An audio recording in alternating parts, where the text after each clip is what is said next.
Good morning. So I'm joined by Kim Reisinger and Angelo Favis, the Linden Duo. Good morning to you. Good morning. So it's great to see you both here, and of course we are talking because you will be performing for the Illinois Symphony audience live, albeit not live in person, but we're going to be live streaming your performance next Sunday, the June 7th at 6 o'clock. So first of all, I know you're very well known in the community, but just in case there are people who are wondering what the Linden Duo is, tell us a little bit about your partnership. Well, we both teach at Illinois State University. Kim is the professor of flute. I'm the professor of guitar. And we started playing over 20 years ago. Oh my goodness. Over 20 years ago. And we're just fortunate that we're still able to play until now, even through all of this. And there is a lot of repertoire for flute and guitar.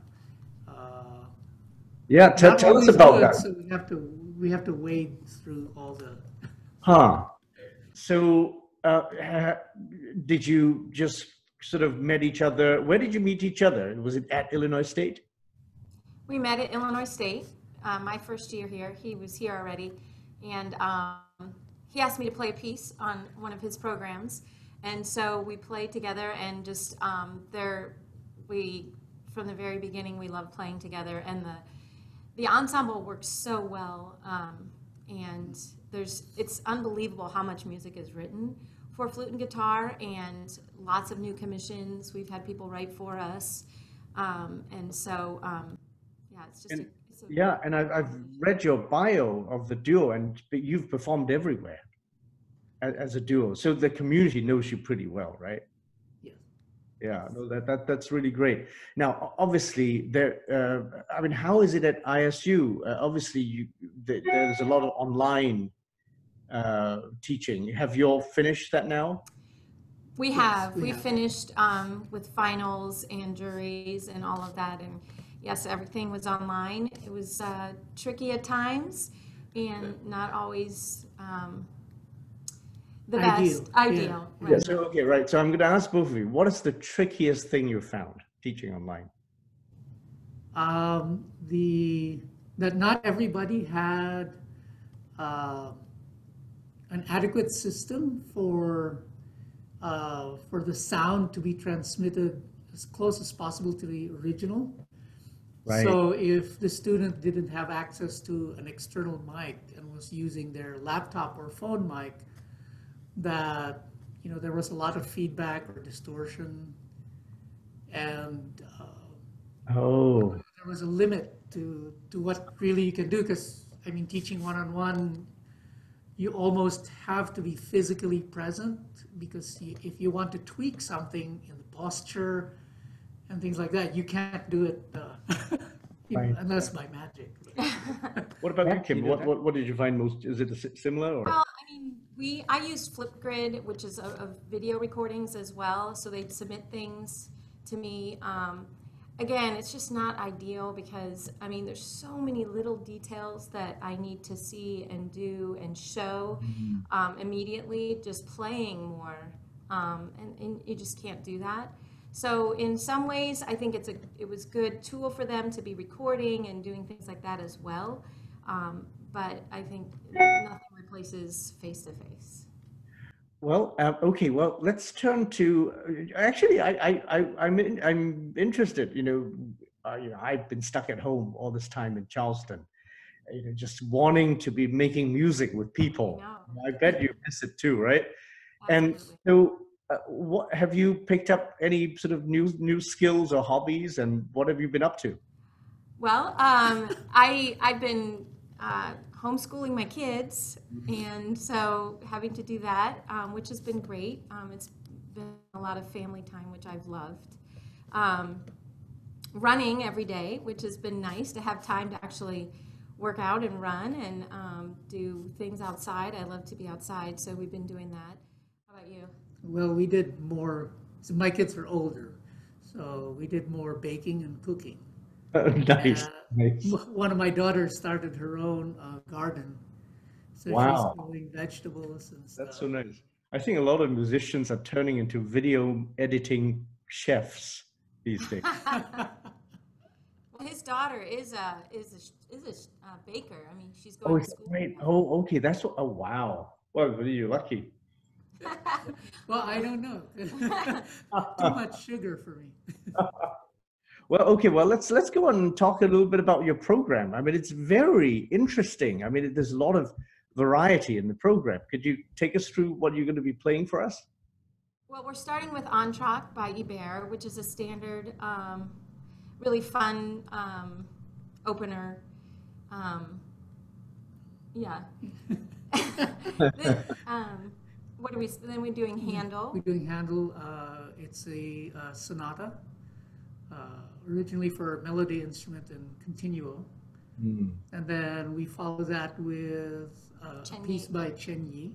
I don't know the. It's three bagatelles for flute and guitar, but instead of doing all three, we're just doing the first one. It was originally for flute and piano, and then she's also done it for two flutes. And we've had her here at ISU for a new music festival, and so we've worked with her and played this for her, and she's fantastic. So we've loved working with her. So Yeah, and this piece is really interesting. Yeah. Yeah. What can the audience expect? Because you have a couple of living composers here. So what can they expect from Chen Yi's music? Well, the first movement is there's a there's pitch bends for flute. There's a lot of freedom in the line in general. Lots of there's not as many extended techniques in the first movement, but what else would you say? It's based on folk music. Yes. And it's folk music from the farm areas, where she said farmers would use instruments made out of they would blow through the grass, the long blades of grass, stuff like that. Well, that's interesting. And there's really in this movement, it's actually nice for me because I don't do much. I just do some kind of, I come in once in a while with these little rhythmic motives. So it's kind of really like a showcase for the flute, is that? Yes. The first movement for sure. Yeah. And then you have Guitar really doesn't do much until the third movement, but which we're not playing for this concert. right. You got it. And then you have a Petit Suite. Medieval. So Yeah. tell us about that piece as well.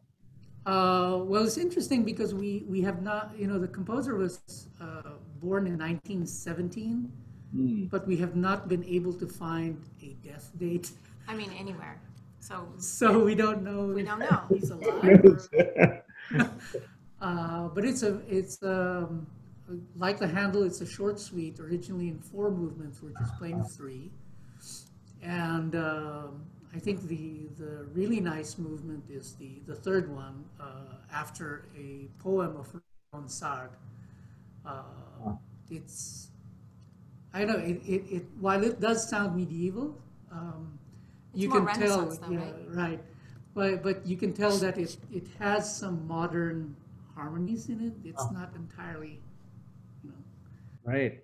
And then you round the program off with a little tango.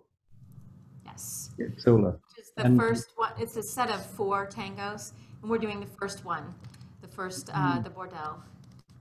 Oh, I mean, it looks like a really, really attractive program. I mean, would this be like a typical program that you play? Of course you would flesh out the sets and so on. But Well, normally we would play full, complete move pieces. Yes. But because it's a shorter program, time limit, we wanted to give more of a taste of the flute and guitar repertoire, and so that you get a little broader spectrum. But yeah, I mean, this is some sort of typical. I mean, sometimes we do arrangements of pieces, like we've done a lot of arrangements of flute and piano music, and then we try to, and then we've done things like by Joan Tower, Lowell Lieberman, some newer things, some neo-romantic pieces, and some more crazy pieces where we're doing a lot of singing as well, singing and playing like the Ukrusinoff and percussive things as well. So. Well, that's really great. I mean, I'm really looking forward to it, and I will see you on June 7th at 6 o'clock. Sounds great. Sounds good. Thank you We're so much excited. for joining us this morning. Thank you. Thank you.